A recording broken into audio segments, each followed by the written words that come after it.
کیا گناہگار اور نیک انسان کی دعا برابر ہے جب تک توبہ نہ کر لے؟ اپنے آپ سے ڈائریکٹ دعا نہ کرے بلکہ کسی نیک آدمی سے کروائے۔ میں تو یار اس طرح کا کوئی فرق نہیں سمجھتا۔ اللہ کی مرضی ہے، کسی شخص کی ہو سکتا ہے کسی گناہگار شخص کے اندر تڑپ اور اخلاص ایسا ہو باوجود اس کے کہ وہ باغی ہو، اس ایک خاص لمحے میں وہ اللہ کی طرف ایسا متوجہ ہو کہ اس کے سارے گناہ بھی معاف ہو جائے، اس لیے ہم اس طرح کی کوئی قدغن نہیں لگاتے۔ لیکن یہ بات درست ہے، یعنی ایک عموماً جو قرآن و سنت کا اسلوب یہ ہے کہ نیک آدمی سے دعا کروانا یہ صحابہ کرام کا طریقہ ہے، دعا کی قبولیت کا ذریعہ ہے، یہی وسیلہ شخصی ہے۔ جو بخاری مسلم میں حدیث ہے کہ ایک جمعے کے خطبے میں بدو صحابی کھڑے ہو گئے، انہوں نے کہا یا رسول اللہ دعا کریں، مویشی ہلاک ہو رہے ہیں بارش کے لیے۔ تو نبی علیہ السلام نے دعا فرمائی۔ صحابہ کرام کہتے ہیں ہم کڑک دھوپ کے اندر گئے تھے اور واپسی کے اوپر اتنی بارش ہوئی کہ پورا ہفتہ ہوتی رہی، اور اگلے جمعے میں وہی شخص دوبارہ کھڑا ہوا کہ یا رسول اللہ ہمارے گھر جو ہے اب ٹپک رہے ہیں، آپ یہ دعا کریں کہ ہماری صرف زمینیں جو اطراف میں نا ان پہ بارش ہو، ہمارے گھروں پہ نہ ہو۔ تو نبی علیہ السلام نے دعا فرمائی، بلکہ مسلم میں تو یہاں تک الفاظ ہے آپ نے انگلی سے یوں اشارہ بھی فرمایا بادلوں کو۔ تو یہ تو وسیلہ شخصی ہے۔ صحیح بخاری میں حدیث ہے 1010 نمبر 1010، عباس ابن عبد المطلب کو لے کر حضرت عمر رضی اللہ تعالیٰ عنہ آئے ہیں اور دعا کروائی ہے، انا کننا نتوسل الیک بنبینا، اے اللہ پہلے تیرے نبی کو لے کے آتے تھے، اب نبی کے چچا کو لے کے آئے ہیں۔ اور انس ابن مالک کے الفاظ ہیں بخاری میں کہ وہ عباس ابن عبد المطلب جب بھی دعا کرواتے تھے بارش ہو جاتی تھی، ایک سے زیادہ دفعہ انہوں نے ذکر کیا ہے۔ تو یہ ہے وسیلہ شخصی۔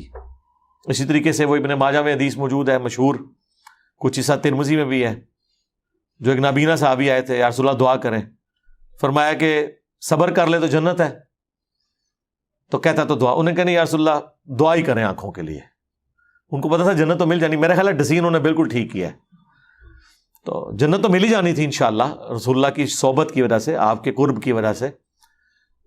دنیا میں ایک اچھی زندگی گزارنے کے لیے آنکھیں تو بہت بڑی نعمت ہے۔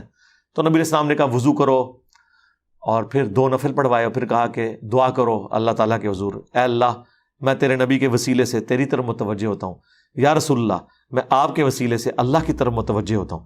یعنی دونوں کیسز میں دعا اللہ سے مانگ رہے ہیں، نبی علیہ السلام سے دعا نہیں مانگی۔ اور پھر آگے الفاظ ہیں اے اللہ میرے نبی کی دعا میرے حق میں قبول فرما، اور پھر نبی علیہ السلام کی دعا کی برکت سے ان کی آنکھیں لوٹ آئیں۔ تو یہ وسیلہ اور توسل جو سامنے بندہ موجود ہے اس سے جا کے دعا کروانا بالکل درست ہے۔ اس کی ایک ایکسٹینشن بھی ہے، اس کی صحت میں اختلاف ہے۔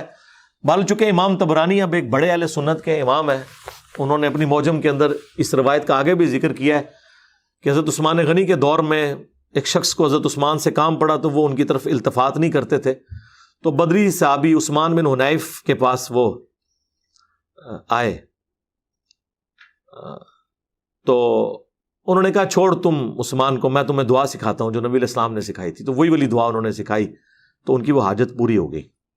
اس کی وجہ سے بعض محدثین کا یہ خیال ہے کہ نبی علیہ السلام کی وفات کے بعد بھی یہ دعا کرنا درست ہے کہ اللہ میں تیرے نبی کے وسیلے سے تیری طرف متوجہ ہوتا ہوں، اور یا رسول اللہ میں آپ کے وسیلے سے اللہ کی طرف متوجہ ہوتا ہوں۔ یہ دعائیہ کلمات کے طور پر درست ہے۔